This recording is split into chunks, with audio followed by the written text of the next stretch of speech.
আসসালামু আলাইকুম। পাকিস্তানের খুশদিল শাহ বিপিএল ছেড়ে কিন্তু চলে গেল ভাই। বিশ্বাস করেন রংপুরের জন্য একটা বিশাল একটা ধাক্কা, রংপুরের জন্য বিশাল ধাক্কা। কারণ ওইরকম একটা ব্যাটসম্যান, ইনফর্ম একটা ব্যাটসম্যান, যে পরিমাণ রংপুরকে ম্যাচ জিতাইছে এবং কত যে বিপদে পড়েছে রংপুর মিডল অর্ডারটাতে, কিন্তু খুশদিল শাহ বহুত দিন জিতাইছে ম্যাচ, বহুত সেই সুপার লিগ থেকে শুরু করে কিন্তু খুশদিল শাহ জিতাচ্ছে। তবে মানুষ একটা লিগ খেলে কখন, একটা প্লেয়ার যখন একটা লিগ খেলে, যখন ইনফর্মে যখন ফর্মে আসে, ডেভিড মালানের উদাহরণটাই বলেন।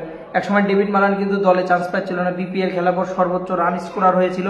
তারপরে কিন্তু তাকে ইংল্যান্ডের টিমে কিন্তু জাতীয় টিমেও ডেকেছিল, জাতীয় টিমে বেশ কয়েকদিন সে খেলেওছে। তো সেম ভাবে পাকিস্তান থেকে ডাক পড়েছে খুশদিল শাহর জন্য, খুশদিল শাহ চলে গেল রংপুরের ক্যাম্প ছেড়ে। রংপুরের জন্য এটা অনেক বড় ধাক্কা, কারণ তার জায়গাটা দখল করা যে কোনো ক্রিকেটের জন্য অনেক কঠিন। এবার প্রশ্নটা আসি যে খুশদিলের রিপ্লেসমেন্ট নারিন কিনা। আচ্ছা, এখানে বিষয় হচ্ছে যে প্রথম আলো থেকে শুরু করে আরো কয়েকটা সোশ্যাল মিডিয়ায় প্রচার করেছে, সেটা হচ্ছে যে সুনীল নারিন রংপুরে আসছে। বাট সামি ভাই আমার প্রিয়, সবচেয়ে আমার প্রিয় সাংবাদিক যাকে বলে এবং ক্রিকেট বিশ্লেষক, সামি ভাই যেটা বলেছে যে হয়তোবা বরিশালের হয়ে খেলবে সুনীল নারিন। আচ্ছা, দুইটার মধ্যে ডিফারেন্স অনেকগুলো মিডিয়াতে সেম ভাবে আসছে। তো সেটা নিয়ে যদি আলোচনা করি, কথা বলি, একটু যদি বলি, সেটা হচ্ছে রংপুরে কেন আসবে সুনীল নারিন। আচ্ছা, এটা আগে বলে নেই। সেটা হচ্ছে খুশদিল শাহ চলে গেল। আচ্ছা, রংপুরের একটা ওপেনারের প্রবলেম, স্টিভেন টেইলার আজকেও কিন্তু জিরো মেরেছে। সো একটা রংপুর কিন্তু ওপেনিং এর একটা অভাব কিন্তু অবশ্যই বোধ করছে। এবং আরো সবচেয়ে বড় চাওয়া হচ্ছে যে খুশদিল শাহ কিন্তু মাঝখান থেকে চলে গেল এবং তাদের কোচ মিকি আর্থার যেভাবে বলেছে যে বড় বড় নাম আছে তাদের সামনে। তো বড় নামের ভিতর ডেভিড ওয়ার্নার এবং টিম ডেভিড এবং হচ্ছে যে আপনার সুনীল নারিন, তিনটা নাম বারবার আসছে। তো এমনও হতে পারে যে মিডল অর্ডারের অভাবটা পূরণ করার জন্য এবং ওপেনিং এর অভাবটা পূরণ করার জন্য সুনীল নারিন কিন্তু বেস্ট চয়েস হতে পারে রংপুরের। এবার আসি রংপুর, তাহলে বরিশাল কেন খেলবে, বরিশালের নারিন কেন খেলবে? আমি ভাই আমার চোখে আমি যতটুকু বুঝি, সামি ভাই অনেক সম্মান করি, আমি তার বিশাল ভক্ত।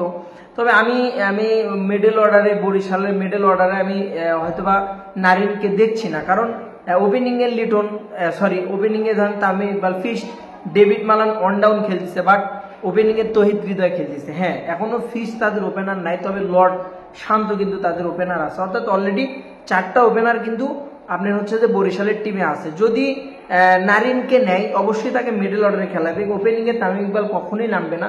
এবং যদি তহিদ হৃদয়কে মিডলে দিয়ে নারিনকে ওপেন করায়, এটাও হতে পারে। এই কারণে কিন্তু বরিশালে নিতে পারে, একটা চান্স আছে। তবে ডেভিড মালান আর তামিম ইকবালের জুটি, বেশ কয়েকটা জুটি বিপিএল এ ভালো হয়েছে। তো সেদিক থেকে যদি আমি বিশ্লেষণ করি যে বরিশালের চাইতে রংপুরের চান্সটাই বেশি, বিশেষ করে খুশদিল শাহ চলে যাওয়ার পরে আরো কিন্তু বিশেষভাবে কিন্তু একটা বলা যায় যে অধিকার রংপুর রাইডার্সের হয়ে খেলার সম্ভাবনা সবচেয়ে বেশি কিন্তু নারিনের। এবং মিডল অর্ডারের টিম ডেভিডের কথাও ভাবা যাচ্ছে। তো দেখা যাক কি, হয়তো রংপুরের জন্য বিশাল একটা ধাক্কা, বিশেষ করে খুশদিল শাহ চলে যাওয়াটা। বেস্ট অফ লাক, ভালো থাকুন। দেখা যাক নারিন তুমি কার, একটা সিনেমার মতো হয়ে গেছে।